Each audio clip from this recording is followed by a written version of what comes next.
but the thing about Muriel, but they don't make them different. This is post, 9/11. Pre 9/11 Crohn's were like Muriel Finster, where Yeah, she was strict, but she had a real soft spot for the she game, did. for TJ Detweiler. Oh yeah, Yeah, man, we need more Crohn's. dude, it's true.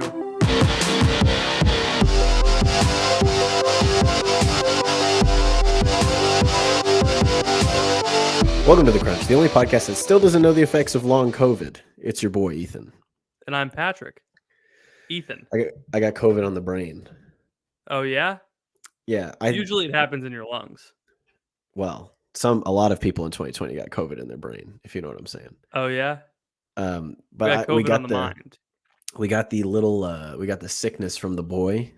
And so the boy was sick, and then the wife was sick, and now the husband's sick. I'm on the upswing. I'm coming out of it. So I feel much better today, like this evening, than I did this morning. It's not fair that last 2 weeks ago I was like struggling. Yeah. Couldn't even talk. And you're fine. I'm remarkably healthy in terms of, and I've always been this way, of being able to bounce back from sickness. You're a stallion. Yeah. Well, some have said, but I won't, I would never say that myself.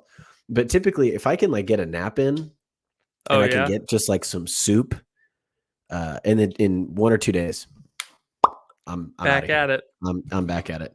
But I was worried that I had the vid, the 19, because I was eating breakfast this morning and I could not taste my oatmeal. And so I was like, oh no, is this COVID? Is this just like nose is stuffed up and I can't taste anything? But then later I had some pancakes and I could taste them. So thank goodness. Everything's fine. This is how men were meant to deal with disease. Men's bodies are built different. All right. The man was meant to get sick and then be in bed for a day and a half and just sleep the whole time and then just get up and get even after better. it, even better. Man was meant to get out and be in the sun all day while he was sick, and then the sun heals you. But instead, what we do is we're sick, and then we're like, oh, I'm going to stay inside and look at blue light screens all day. And it just exacerbates. We're a big nation of exacerbating, I've noticed. We rarely mitigate. We often exacerbate. Indeed. Yeah, especially that's what those teen boys are big on exacerbating. Big on exacerbation. They're just huge. Come on, man. Yeah, no, that was funny. Speakers. Definitely. Thank you. Yeah. Don't roll your eyes at me. I'm doing my best. I'm sick. I know you're doing great. Instead, now we have to go to freaking work when we're sick. Come on, we can't even sleep for a day.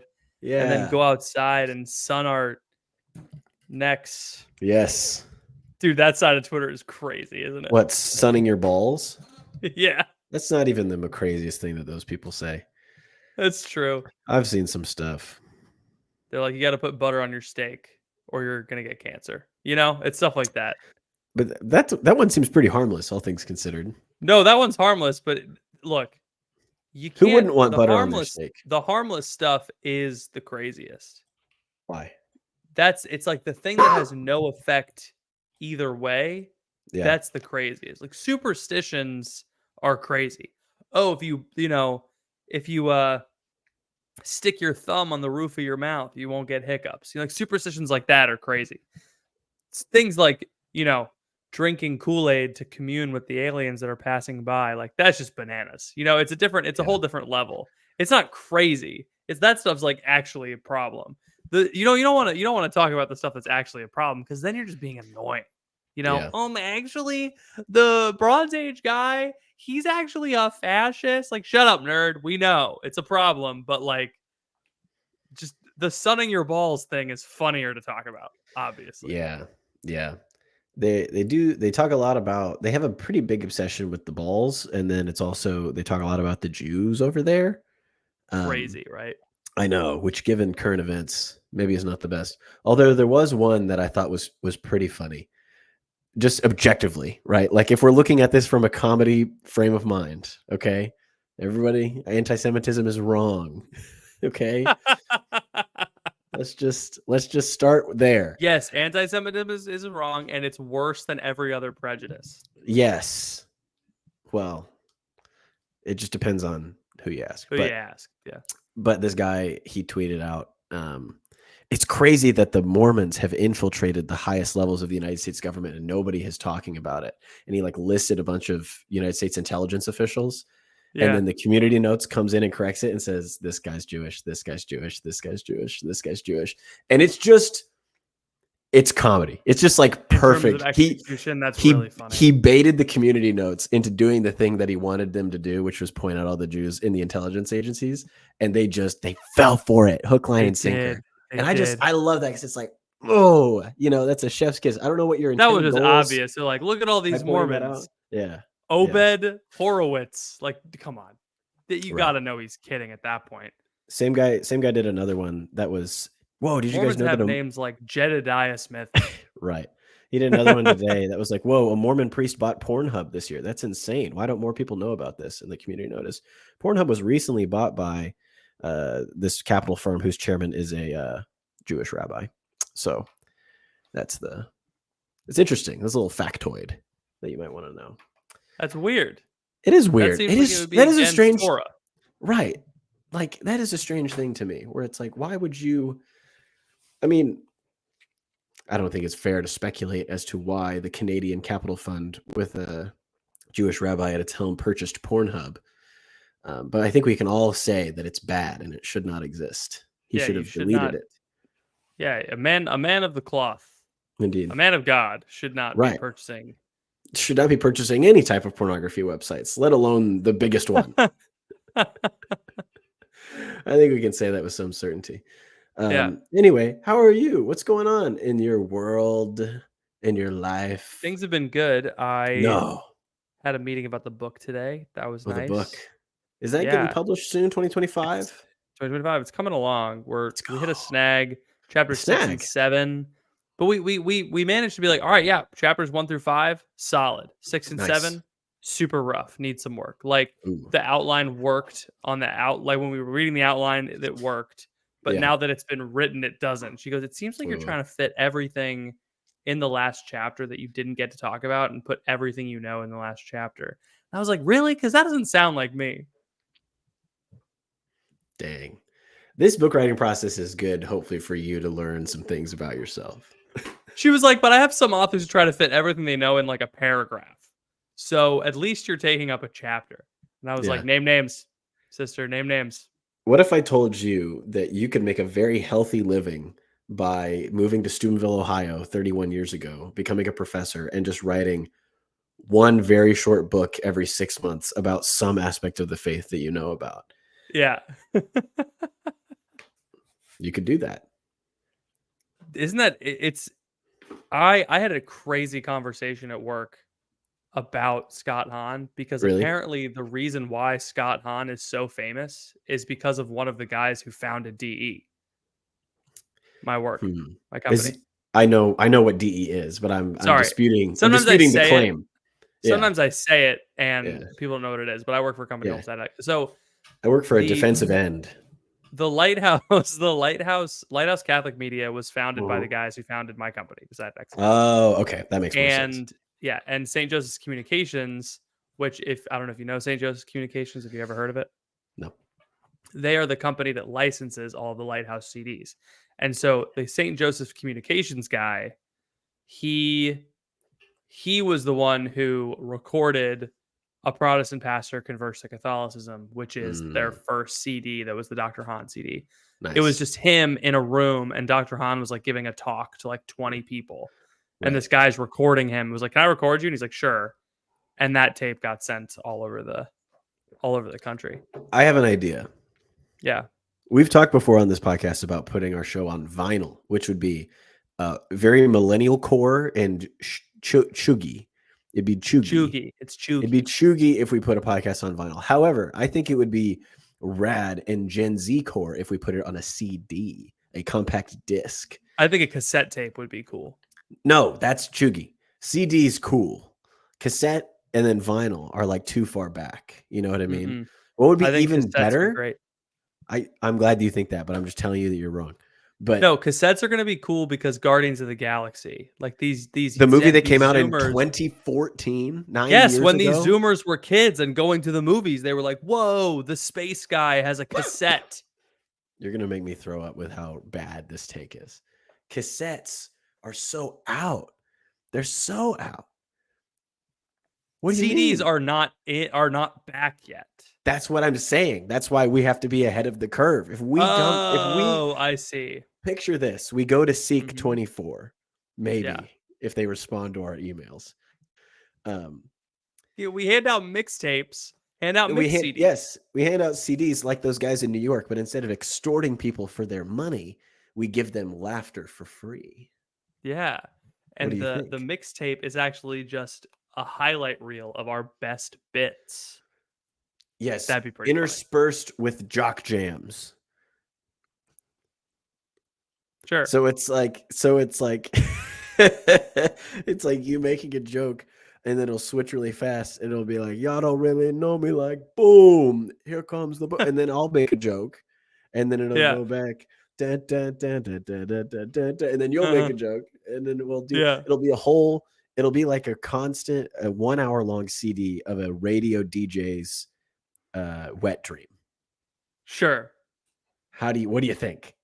That's my pitch to you. I think we finally found the thing we're gonna sell. We're gonna make so much money. Yes, compact discs.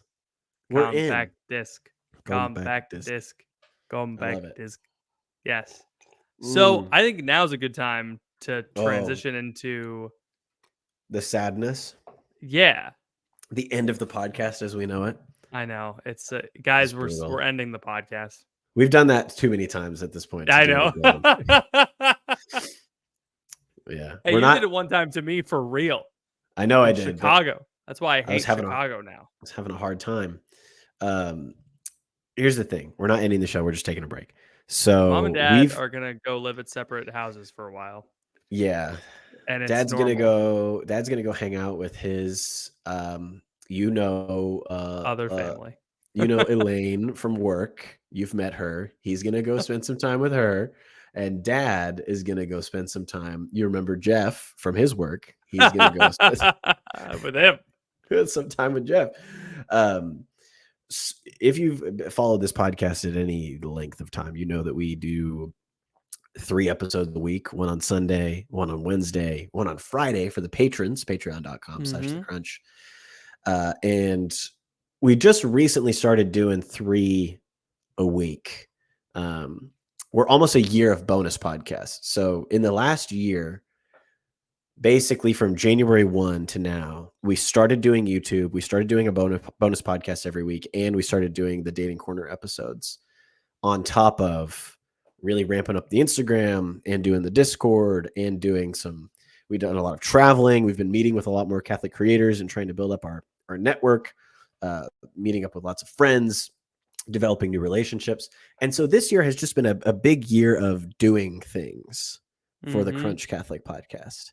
And so looking ahead at the upcoming holiday season, Patrick and I were thinking, I think it'd be good for my mental health and then for Patrick's email inbox is if we just took a break from the podcast for like 2 months. So when this episode comes out on Sunday, taking a break from putting out new episodes. Correct. We'll get more to that. For those of you who are new to the show, yes. We have definitely not caught up. For those of you who are caught up all the way, sorry guys. Sorry. You're gonna get some repeats. We're gonna go back to our back catalog from the 7 years we've been doing content on these microphones. So it's basically the same quality. Yes. The past 7 years of content, and we're gonna pull our best of, and we're gonna republish those on Sunday. So we're gonna basically, if you meet someone and you're like, hey, what's the best episode to start with? Start with next week's episode. Because we're just going to publish our best introductory. We're just going to do the hits. Yeah. We're going to play the hits. We're going to play the hits. And so there's going to be stuff for you to listen to. Don't worry. Your content diet will not be interrupted. It's just going to be one a week again. And I don't think we're not going to do a Wednesday episode, are we? Probably not, but who knows? Yeah. This is my first break. So we'll see. Yeah. We haven't taken a break in 7 years. Yep. That's kind of crazy.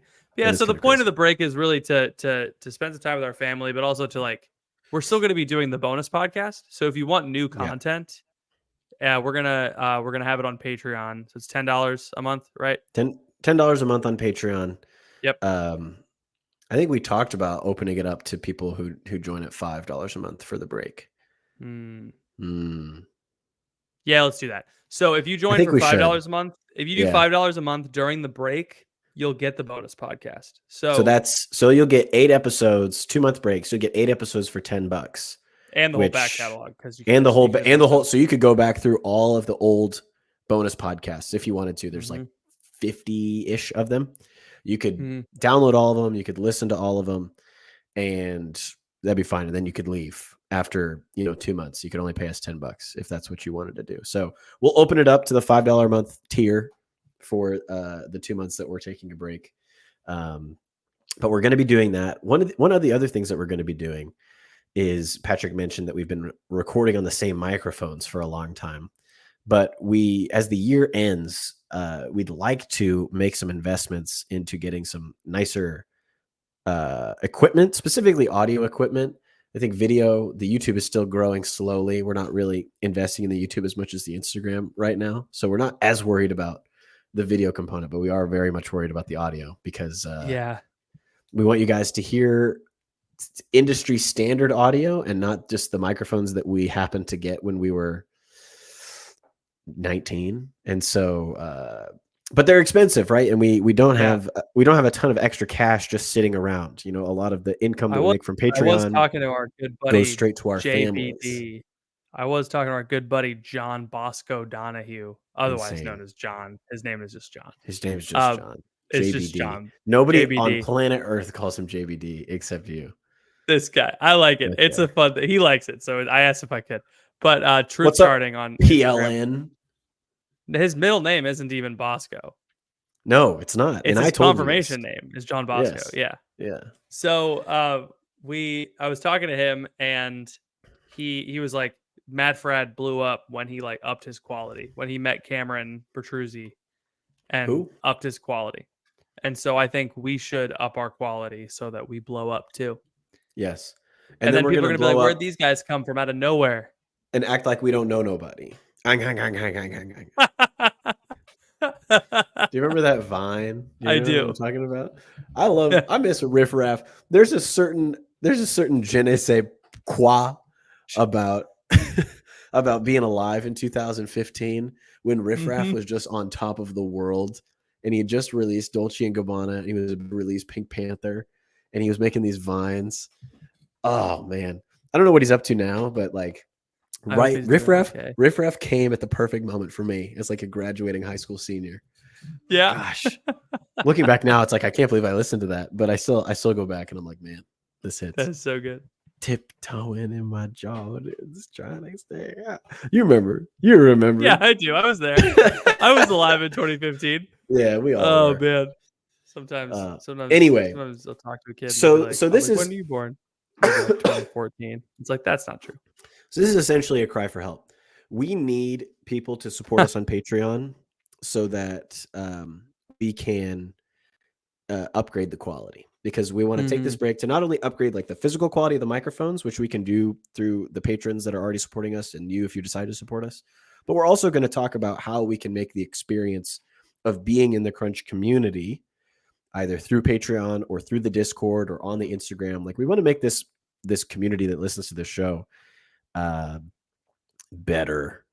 I don't know. That sounds very vague, but I think we've created a really unique space, and a lot of people have told us over the years and months that we're doing things that no one else is doing, and that they feel free and they feel safe in our community in a way that they maybe don't in other places. And so, you know what's cool about our Patreon, which that I'm learning more about business, and now that I'm learning more about business and recurring customers, right? It's very few people leave our Patreon. Yeah. Once they join. Unless we do a walkthrough of the Hunchback of Notre Dame. One time. Sometimes they'll drop their gift, right? Sometimes they'll drop what they can do, but very rarely do they drop it below where they would have access. They have access to the Discord, right? That's if they're active in the Discord, it's like that's just the kind of, that just shows you what we've built, right? Is that people, what we've built, it's really the patrons, the community we have there, people join, they don't want to leave. Yeah. Right. Because they love it so much. It's like once you're in, you don't get it until you're in. And then once you're in, you're like, oh, yeah, I see. Right. This is great. Yeah. Yeah. So there's a few things that we're gonna talk about doing, and I don't want to like speak out of school, but we've talked about bringing back the Crunch Lunch, some type of live component. We've talked about doing some type of book club situation. We've talked about just like different ways to engage with the people on Patreon, in the Discord, on the Instagram, and try to, because we're on the cusp, right? Like we just hit 30,000 followers on Instagram, which is not, it's nothing to sneeze at. You know what I mean? Like it's not amazing. It's not amazing, nothing. but to think that in May we had 800 and now we have 30,000. It's like, okay, obviously the type of things that we joke about, the types of things that we talk about, the types of opinions that we have are of value to people. And so clearly, so we want to take some time. We want to pray about it all. We want to think about it all. We want to make sure that you guys get the best experience that you can possibly have, because a lot of podcasts are boring. A lot of podcasts feel like you're listening to school. And I want you to feel like you're listening to school when you listen to us. School should be we should ban if you join school's Patreon, out we're for gonna summer. ban homework. Alice Cooper, school's out forever. Yeah, we're gonna and if I'm class president, Happy Meal commercial, I'll make sure there's ice cream every day at lunch. I'm gonna put slip and slides in the hallway. Whoa. I'll make sure recess is twice as long. Recess puffs. I'm going to take Liza Spinelli from the show Recess, and I'm going to make her in real life with bones and flesh. Bones and skin. She scared me as a child. Liza Spinelli? Oh, yeah. Who is that? She was the short girl who wore the combat boots and had the hat. You know what I'm talking about? Yeah, I know her. You don't know her. No, I know exactly who you're talking about. I'm going to pull her up. Images. Liza Spinelli. Oh, wait. Her name was Ashley Spinelli. Who is Liza? I think you're thinking of Liza Minnelli. Liza Minnelli? Who's Liza Minnelli? Judy Garland's mom or daughter. Liza Minnelli's in Arrested Development. She's Lucille too. Yeah. Is there a Liza in Recess? Who was the I'm sorry. I can't pull that joke off. It's insane that I confused Liza Minnelli. I can't pull that joke off. I was gonna do a joke where I was like, "Who's the hot girl in Recess?" But I was talking about Gretchen. Dude, these are no, they're not even. These are grade school kids. I'm pretty sure. I know. You can't do that. Yeah. Oh my goodness. Who's the I was gonna hot be like, one? I had such a crush on that one girl in Recess. I had a huge crush on Randall. I love a good twerp. I love a good twerp who looks like a middle-aged man. I had a crush on. What was her name? What was her name? Hold on. Gretchen. No. I had a crush on Muriel Finster, man. Dude, I would do anything for Muriel. Dude, my history teacher in middle school looked like Muriel, and but she was so nice, dude. I'd do anything for Muriel. Man, I just pulled her up on the video. Dude, we need some more crones. You know what I'm saying? This is where all the crones went. We need to be crone maxing. This is where all the crones went. The crones went to school. Yeah, they did. The crones work at school. That's where they go. This is what they can no longer harass children in the marketplace, so they go to school. It's like implying that before child labor was illegal, there were all these kids working in the factories, and then there was just a market for crones to bully them. But then once kids had to go to school, then the market evaporated, and then the crones had nowhere to go, so they all became no. The children in the marketplace are playing in the marketplace. Yeah. They're not operating businesses. They're not running shops. Their parents are shopping or running shops, and they're playing. And the crones are like, "Stop running around. Go yell in a tree."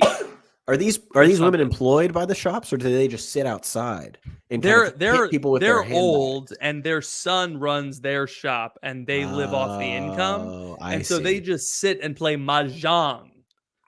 So they're Asian now. You think all Asian women are crones? I think that most of the crones are Asian. You're gonna go with that. I mean, if you think about how many people live on that continent, they have to have a high crone. I don't know if it's more per capita, but the health of the city. Listen, I've seen enough Disney Pixar movies to know that the crone is in every culture. I'm just gonna leave it. There's few other archetypes that I trust more with my life than an old crone, because if I'm like on death's door and I'm dying, and I'm in the streets and I'm eating slop, and a crone finds me, especially some type of babushka, or Eastern Europe, or crones, just Eastern generally, because the crones in America are like, they'll just step over your body. Yeah. And like, they're the ones that are withholding your food. Yeah. They're complicit. Yeah. But the thing about Muriel, but they don't make them different. This is post, 9/11. Pre 9/11 crones were like Muriel Finster, where she was strict, but she had a real soft spot for the gang. She did. For TJ Detweiler, Oh yeah. Yeah. Man, we need more crones. Dude. It's true. They went to school. That's where they went. But we're taking a break, and it has nothing to do with Patrick's anti-Asian racism. Apparently, geez.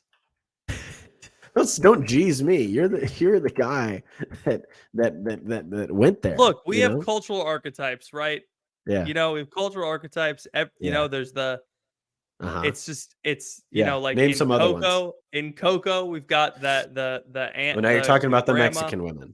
Yes. Just Mexican and I Asians. can talk about this a little bit. I feel like I can safely go to this culture. You having a wife that's 1/4 Mexican is the equivalent of me saying like, "Oh, it's okay, I got a black friend." No, it's different. It's not. It's different. It's totally different. No, it's like it's being the friends that I've had. Like there's these. Listen, they put the archetypes in movies. I can talk about them. All right. So like the grandma in Turning Red and the grandma in Coco. Right. Like that's who we're talking about here. We Americans don't have the equivalent of that, right? Our crones just go to church. Our crones are the wasp crones.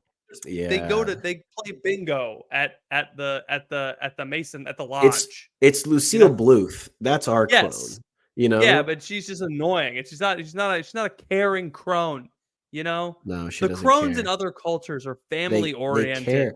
They have a hard exterior, but a soft, gooey, non-white interior, as Patrick would say. And therefore superior. I am an ally. You are, and I have heard that from a lot of people. They say that about I forget you don't listen. Here's the thing about podcasts: you don't actually have to be politically correct on podcasts because no one's going to listen to 28 minutes of us talk about liberals. Recess. Don't listen to podcasts because you listen to podcasts on your way to work. I'm sorry.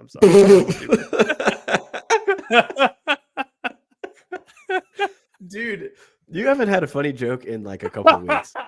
Dude, that's my mom's joke. That's my mom's joke. That's electric. Dude, that's a really funny joke. Thanks. That caught me off guard. Normally I can see where you're going from a mile away. But I was like, that one. Normally I don't do anti-liberal jokes because they're overdone, right? Would you talk about the woke mob. We need to pivot our Instagram to being a based weightlifting anti-liberal. I can't pull it off. No, I could. It's not me, Yeah, I could. I just need to start taking videos of myself at the gym, and I'll send them to you, and then you can just put them in your edits. Bump the desk.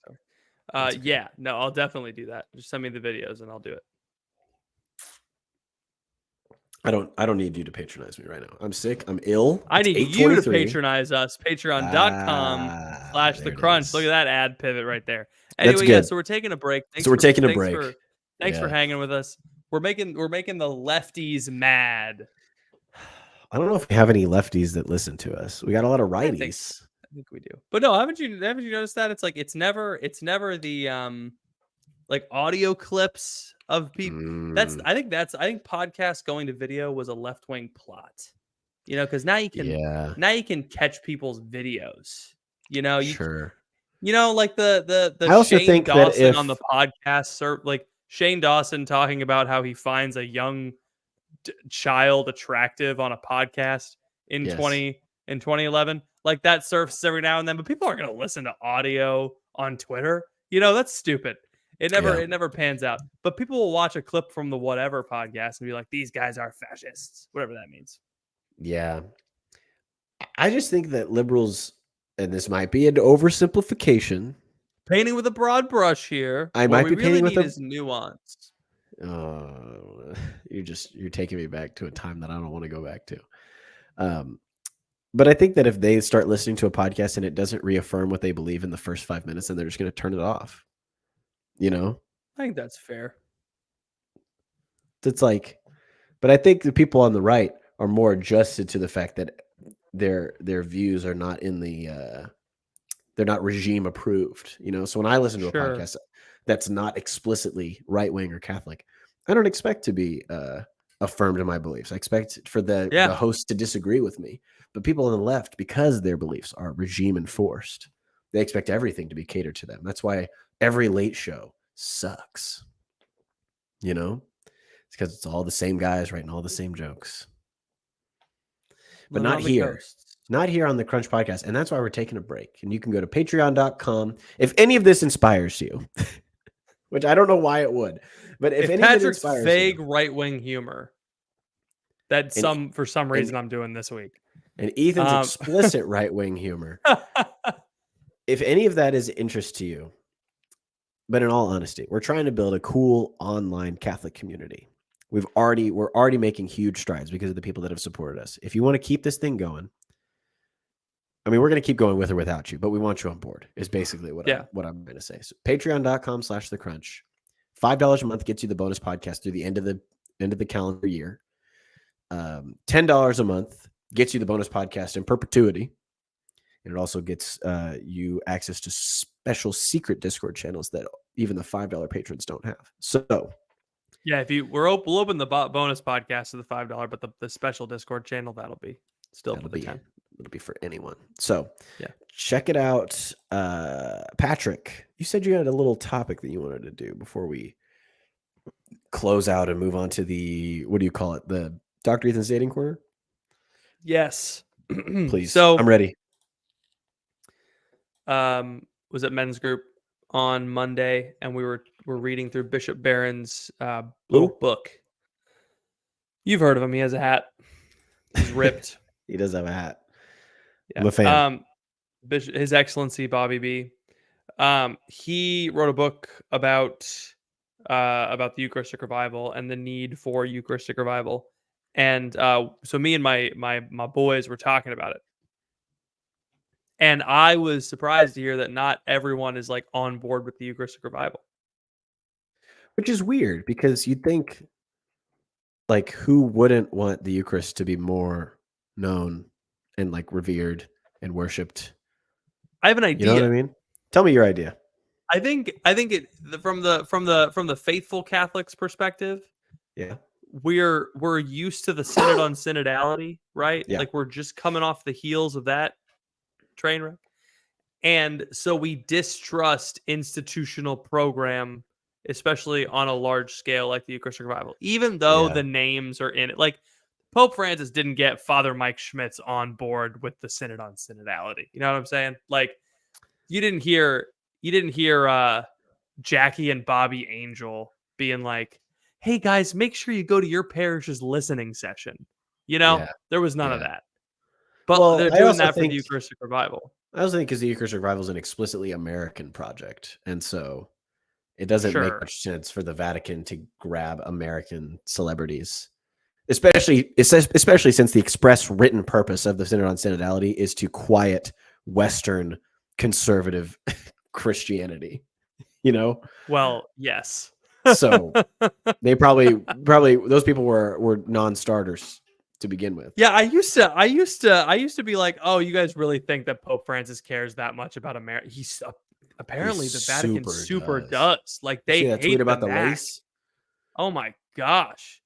Like the Cardinals over there, they hate the North American College. It's Why do they hate crazy. it so much, Patrick? I don't know. I don't know what we ever did. It's probably because they're Italian and they're just mad that we beat them in 2 world wars. Yeah. I mean, but when I think about World War II, I don't really think about Italy really doing anything wrong. You know what I mean?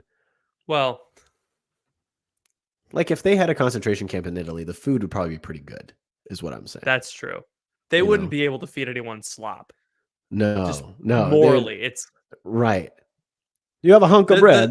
I'll get you more bread. The Germans didn't think they were feeding them slop. They were like, we boiled cabbage. What do you mean? This is what it food. is. This is food. What are you talking about?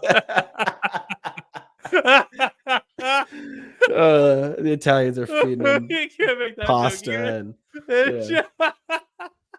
German food is so bad they didn't think they were actually abusing anyone in the camps. They just thought they were cooking. Just a big misunderstanding. It was all just a big misunderstanding. Oh man. I'm just kidding. The Holocaust was bad and it happened. Of course. So yeah, the Eucharistic revival, you're right. It's an explicitly American thing, and it does come from Western conservative camp. So it comes from Bishop Barron. It was his idea. Right. From what I understand. And then Bishop Cousins kind of took it over and it's like the point person. And it was because there was a study of American Catholics that was the famous lines like 70% of people don't believe in the real presence of the Eucharist. So that study came out, which is crazy. I don't know. It's insane to me that though like that particular statistic took off, you know?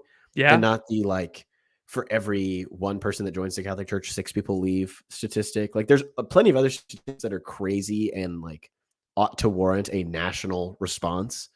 But for whatever reason, I don't know. It's probably the Holy Spirit, but like I think it might be because the Eucharist really hit. The Eucharist being so core to who we are is probably what did it. Because people leaving. I mean, what is it, right? Like the conservatives point at the libs and the libs point at the conservatives. Like, well, it's everybody's pointing. Yeah, everybody's pointing. Well, this is why. This is the reason why everyone's leaving, right? But it's like, oh, well, the Eucharist, we can all get behind that, right? But not everyone's getting behind that. I think one of the best things that ever could have happened to the Eucharistic revival was the National Catholic Reporter, the more lib NCR.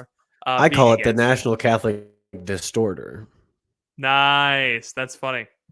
But them being against it was probably the best thing that could have happened to the Eucharistic revival, because now 100%. Catholic Twitter is on board and they weren't before. But that doesn't mean that every Orthodox Catholic is on board with the Eucharistic revival. But the one big critique that I've heard is that it's preaching to the choir. That a Eucharistic revival isn't going to change people's minds. It's not going to make them. The Eucharistic revival is only going to reach people who already believe in the Eucharist. Now, I don't think that's true because the Manhattan procession was incredible. It was awesome. Like that went all over social media. Like you can't get publicity like the most famous priest in America walking with Jesus past Radio City Musical, right? Like that's just so cool, right? That's just incredible to like put the Catholic Church in an American landmark, like just a symbol of like the city of man, right? Just putting Jesus right there and being like, this is ours. You know, that's just so cool. Anyway, yeah, I saw it. I wasn't super inspired by it for whatever reason. I thought it was not. I thought it was nice. You know, it's like good. Do the procession. I'm not there, so I was like more of this, you know? But yeah, I think we should absolutely do more of it. I think it's insane that it's not just a regular occurrence to block off your main street of whatever downtown metropolitan area that you live in. And every year on Corpus Christi, pretty much every city should have a Eucharistic procession. Every year. every year, like this, multiple times a year if possible, but at least on the Feast of Corpus Christi. We had it in Tulsa, and it was cool, and I went. But it's like, man, why? It should just be like a every year, every city, everywhere this happens, and it Yeah, just and doesn't, right, which is like insane to me because it's such an easy thing to do, relatively speaking. You know what I mean? Like, yes. it's hard to take someone from an atheist to a believer because you have to be in relationship with them and you have to walk with them and overcome all their obstacles. It's pretty easy to like call the police. Hey, I need you to block off these streets. Call the bishop. Hey, we'll do this at this time. Okay, great. And then just tell everybody, and then people come. It's like not a difficult A thing to do. Eucharistic procession. We did a Eucharistic procession in Newcastle down the main street. It was beautiful. We did a Eucharistic procession.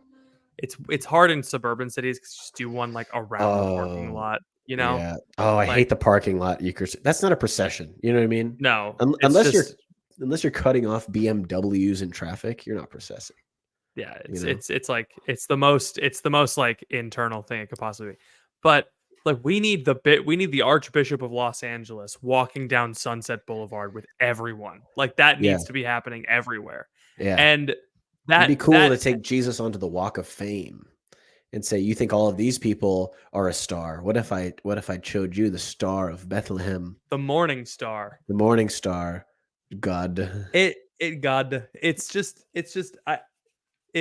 It was inspiring to me because I was like, this is what it needs to happen because people see it and Yeah, it's a public profession of our faith, but it's not going to happen because apparently there are bishops all over the country, or at least of two, that don't like Eucharistic processions. They're like, nope, no Eucharistic adoration, no Eucharistic processions.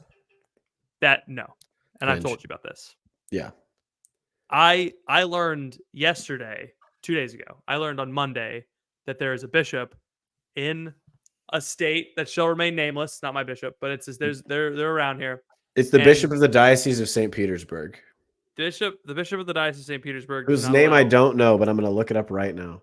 Parks, I think, does not allow Eucharistic adoration. Bishop I think Parks does not allow Eucharistic adoration. But perpetual Perpetual Eucharistic adoration. Does not allow perpetual adoration in the parish because he says that's the document that I found on his website says that it's because perpetual exposition is a devotional practice of a religious community or pious association, not a parish. I don't see why that's a problem because a parish is a pious association, not technically. But anyway, I'm going to form a pious association at my parish. We're going to have perpetual adoration. But the main reason behind it is, and this is the overarching main gotcha reason that I've heard, right, is the Eucharist in perpetual adoration can't be divorced from the Mass. What? That's the reason. It's like we can't take Jesus out of the Mass. We need to have, instead of focusing on adoration and instead of focusing on the Eucharist, we should focus on a more a deeper understanding and celebration of the liturgy. Yeah. And I just find it funny coming from these guys. You're pausing dramatically because the people who are saying this have the most bland Novus Ordos in the history of the world. I see. Yes. I'm pausing because the Bishop of Chicago said that we should be having better liturgies. I'm pausing because I thought they didn't think that. For my entire adult life, I was under the impression that bishops didn't realize how bad. I thought bishops just simply did not care about good liturgy. But now I've found they're actually bringing their A game. Anyway, I think sorry. Okay. Go ahead. No. Did you want to round it out? Because I have a thought. This is my point. All right. If there are bishops who were previously archbishops, right, who are saying things like perpetual adoration is not something that should be normative in the parish, if there are archbishops, cardinals who are saying things like we don't need private devotion to the Eucharist, we need to have more emphasis on the communal celebration in the Mass, but they also don't really care about the Mass very much, obviously. It's because the guys in the room when they were planning the Eucharistic revival clearly don't care that much about the Eucharist and like devotion to the Eucharist. I think that is proof that we need the Eucharistic revival now more than ever. Yes. Because it's a top-down thing. If it's a fog in the if it's a mist in the pulpit, it's a fog in the pew, right? Like, I think now we need the folks who are in the church and are dedicated and at least believe in the Eucharist. We need to come together and be like, what does this mean? What does it mean to live life like we believe that God is present here in an incredible and unique way? How do we live this way? We got to be clear on it here, because we're supposed to convince other people that this is true. And it's clear that internally we don't actually take it that seriously. And so that's why the 70% of Catholics don't believe in the Eucharist, because they go, well, no one really believes that. And they're right. They're right. People in the church don't really believe it. And if they did, they wouldn't do stuff like, well, that's just a devotion for pious associations. It's God, man. What are you talking about? He's the God man.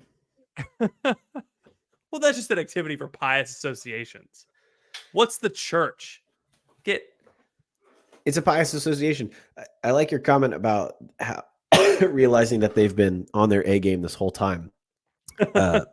Because there have been a lot of things that have happened in the life of the church over the last week that are not surprising to people like myself, who expect very little of our ordained fathers, priests, bishops, cardinals, popes.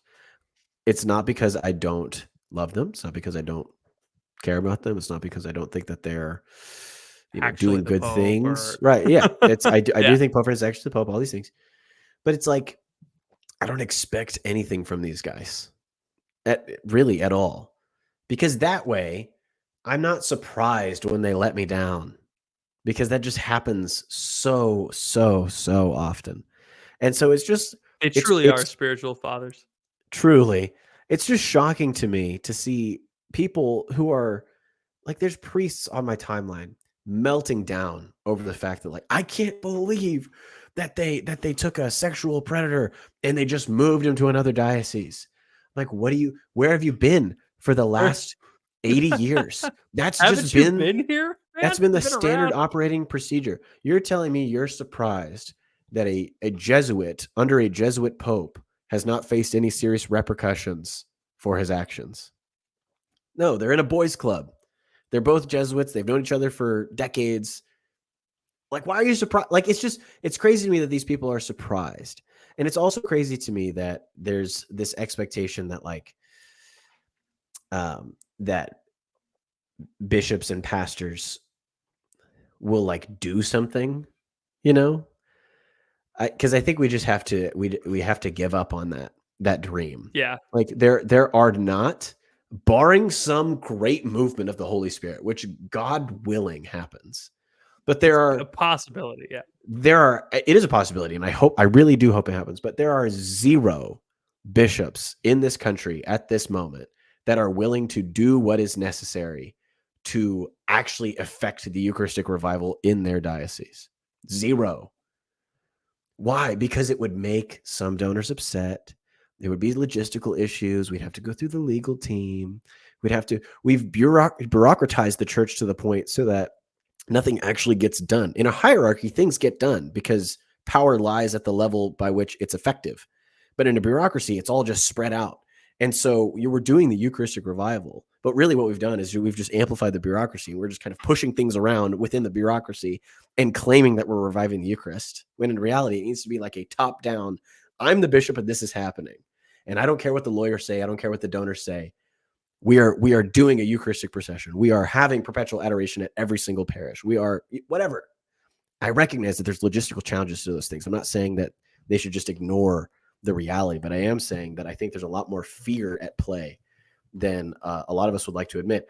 And I'm not surprised by that. I know that these men are cowards, that's why they became bishops. Exactly. Right. It doesn't scandalize me that these men sit in their diocesan offices and don't do anything, because that's what people in big cushy offices do. They don't do anything, Yeah, of course. And so it's like, granted, we have to temper all of this. Like, there are bishops that are doing good things, right? For example, Bishop Cousins heading up the Eucharistic revival, taking on a lot of action. You know what I mean? Oh He's yeah. probably doing. There's probably a lot of bishops out there that are doing as much as they can. But part of me just thinks like, man, why don't we just dismantle the whole diocesan apparatus? You know, like why don't we do that? Because that seems to be the thing that's in the way over and over and over again. And so I don't know. All this to say, Dang, why can't we do anything? Like, right. All this Yeah. to say, like you don't need to wait to like have devotion to the Eucharist. You don't need to, we don't need anything to change, because waiting for something to change at the pastoral level or at the bishopric level or at the cardinal level or at the papal level, it's just not going to happen. It just won't. And because we're stuck like every other American and Western institution, like everyone's just kind of stuck because we all have a ton of money, but the prices of things all keep going up. And so we're all just kind of stuck. The utopia is not going to come. And so, but we've all been fed this lie that it will eventually. So we're like, oh, will it come? Yeah. Is it gonna? Are we If you want going to to hear my real opinion on this, you got to become a bonus podcast listener. And I had a whole thing, but it was no one's coming to save us. Right. It's down to you and me. And like, if your priest is awesome, great. Enjoy it while it lasts. Like build something that can last beyond the priest. He's either going to piss someone off. He's either going to piss someone off and get moved to the podunk corner ass crack of your diocese, or he's going to be exceptional and he's going to get moved to something like the director of vocations, where he's incredibly limited in what he can do because he's under the eye of the bishop the whole time. Or he's going to get moved to he's going to go study in Rome. That happens too. Right. They always send the best guy to like DC or Rome. Or he's going to get a dog, and then that's the first step to getting a mistress, and we all know how that ends. Ethan. So what? Am I wrong? Yes. I am wrong. I know a few very good holy priests that have dogs. There's nothing wrong with having a dog. I'm just being sarcastic. But no, that like enjoy it while it lasts, not in like a cringe way, but like oh, better count your. It's serious, legitimately enjoy it while it lasts. Build something the next guy can't f up, and then just just knuckle down and bear through and hope that you're right. It's that you can't wait for the next round of vocations. Pray for vocations, I guess, but you can't wait for it because the diocesan machine beats the crap out of good guys and they don't get through. Right. Yeah. It's like there's nothing we can pray for vocations, but there's human evil stopping reality vocation. Check. There's not going to be more priests in 10 years. There's not going to be more priests in 20 years. There's not going to be more priests in 30 years. There are not going to be more priests at any point in time. So if you're just waiting for that to happen, what are you waiting for? You're going to be waiting a long time. just love your family and make friends at your parish and hang out and go plan retreats where you get together and you pray and do it yourself. We have to do it ourselves. The true Eucharistic revival happens in here, man. Not out there, man. In here. All right. Can we do the next podcast? Can we wrap this one up? Yeah, man. I'm done. All right.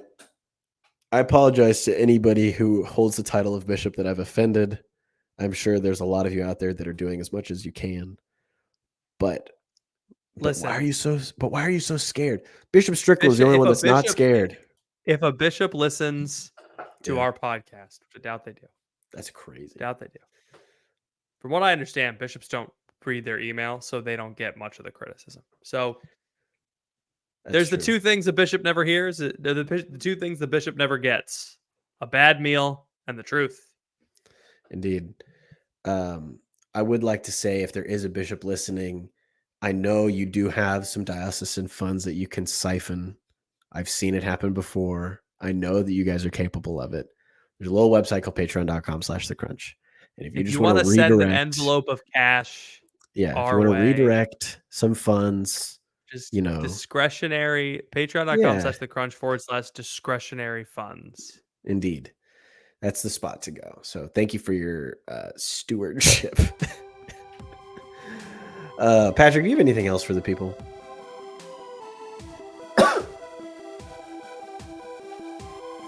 Who knows? Maybe Maybe it'll be okay.